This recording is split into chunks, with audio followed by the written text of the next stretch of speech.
¿Qué tal amigos? Soy el profesor Jorge Paico y les doy la bienvenida a nuestra clase de historia. Fue el periodo que caracterizó a nuestro país por el desarrollo del urbanismo. En esta clase conoceremos el intermedio tardío o también llamado segundo intermedio, y esta clase va a ser muy importante porque en este periodo el Perú inicia lo que se conoce como la segunda regionalización. Recuerda que en un intermedio existe una regionalización, es decir, culturas más pequeñas se están expandiendo por diferentes lugares del territorio nacional. Con la caída de Huari, cuando llega el fin del Imperio Huari, se inicia en el Perú la segunda regionalización, que tiene dos culturas que se van a destacar, como son la cultura chimú y la cultura chincha, culturas ubicadas en diferentes regiones del Perú, pero que van a tener vínculos comerciales. Además, también recordar que una de las características de la cultura chimú va a ser el trabajo en oro, la orfebrería, mientras que la cultura chincha se va a desarrollar y va a desarrollar el trabajo en madera, ¿no? Van a ser culturas que van a caracterizar este segundo intermedio o intermedio tardío. Vamos a ver. El segundo intermedio o intermedio tardío se inicia aproximadamente en el siglo XII después de Cristo, es decir, en el año 1100 después de Cristo, cuando termina Huari, cuando se acaba la hegemonía de Huari, comienza el desarrollo de este segundo intermedio, en el cual aparece una segunda regionalización. Culturas que no llegan a ser imperios, que van a estar luchando por expandirse, por invadir o por no ser invadidas. De esta segunda intermedio o segunda regionalización va a ser muy particular porque se van a desarrollar culturas no solamente en la costa y en la sierra, sino también aparecen culturas en la Amazonía peruana, como lo van a ser la cultura chachapoyas, cultura muy particular porque se desarrolla en la ceja de selva peruana. Llega a su fin este segundo intermedio en el siglo XV, es decir, en los 1400, cuando ya comienza a surgir el Tahuantinsuyo, el imperio de los incas. Un dato muy importante para tomar en consideración es que a este periodo también se le conoce con el nombre de la época de constructores de ciudades. Ponga atención, Huari va a convertirse en un imperio porque Huari urbanizó. El mayor aporte de Huari a la cultura peruana justamente va a ser el urbanismo. Los huaris van a crear complejos arquitectónicos de ciudades, colocando a una ciudad cabecera o capital desde la cual ejercían dominio sobre los demás pueblos que integraban este imperio. Entonces, el principal aporte de Huari a la cultura peruana pues va a ser justamente el urbanismo. Es por eso que este segundo intermedio o segunda regionalización recibe el nombre de la época de los constructores de ciudades. Después de Huari, todas las culturas del Perú van a comenzar a urbanizar, a diseñar ciudades. Entonces el segundo intermedio se inicia con la caída de Huari y llega a su fin con el desarrollo del imperio de El Tahuantinsuyo y recibe el nombre de la época de los constructores de ciudades. Comencemos a ver ahora a una de las culturas más importantes de este periodo,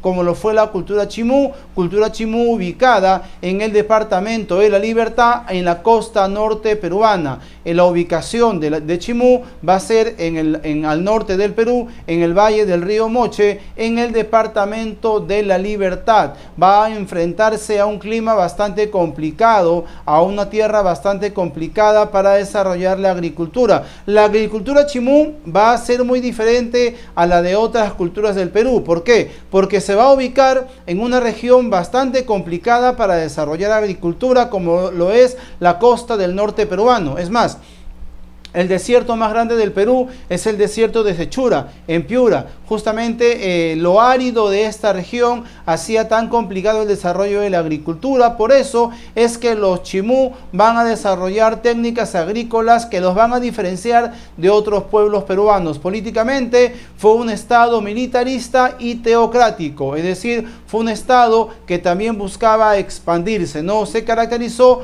por su carácter expansivo, y esta va a ser una característica característica de la mayoría de culturas que van a formar parte de los intermedios. En los intermedios no hay un imperio, no hay una cultura que ejerza dominio sobre un gran territorio. Sin embargo, aparecen culturas más pequeñas que están luchando por expandirse, que están luchando por invadir o por no ser invadidas. Es por eso que en los intermedios las culturas van a ser teocráticas y militares, es decir, van a estar gobernadas por chamanes, pero la casta militar va a tener mucha influencia, ¿ok? Recuerda que su fundador mitológico va a ser Takainamo, quien va a estar representado en muchas de sus esculturas y en muchos de sus centros ceremoniales. Takainamo, el fundador mitológico, mítico de los Chimú, va a estar representado en muchas de sus expresiones culturales. Vamos a ver ahora sobre los Chimú la economía, ¿no? Su base económica fue la agricultura con un carácter muy particular. La agricultura de los Chimú va a verse desarrollada a diferencia de otras culturas peruanas porque se enfrentó a una zona muy complicada para tener agricultura. Es más, recuerda también que la costa norte peruano va a ser víctima de lo que ocurre cíclicamente y llamamos como el fenómeno del Niño. El fenómeno del Niño va a ser el causante de la desaparición de la cultura moche y Chimú también enfrenta este fenómeno. Es por eso que su agricultura va a tener que valerse de nuevas técnicas para poder desarrollar su producción. Desarrollaron huachaques o chacras hundidas, ¿no? Características de la costa norte peruana. Sus principales manifestaciones culturales: la arquitectura, la plumería, la cerámica y la metalurgia. En la arquitectura hay que mencionar a la ciudadela de Chanchán, ciudadela que hasta la actualidad va a sorprender al mundo porque a pesar de que está hecha únicamente de barro y paja, pues se mantiene todavía intacta. La plumería, recuerda que es una cultura de la costa, por lo tanto van a echar mano de las plumas básicamente de pelícanos con los cuales se elaboraban instrumentos musicales e inclusive algunas ornamentas de su vestimenta, ¿no? La religión, la cerámica y la metalurgia. Los Chimú van a ser grandes orfebres. Los Chimú también van a ser sometidos por los incas y los incas van a aprovechar de los Chimú su conocimiento en orfebrería.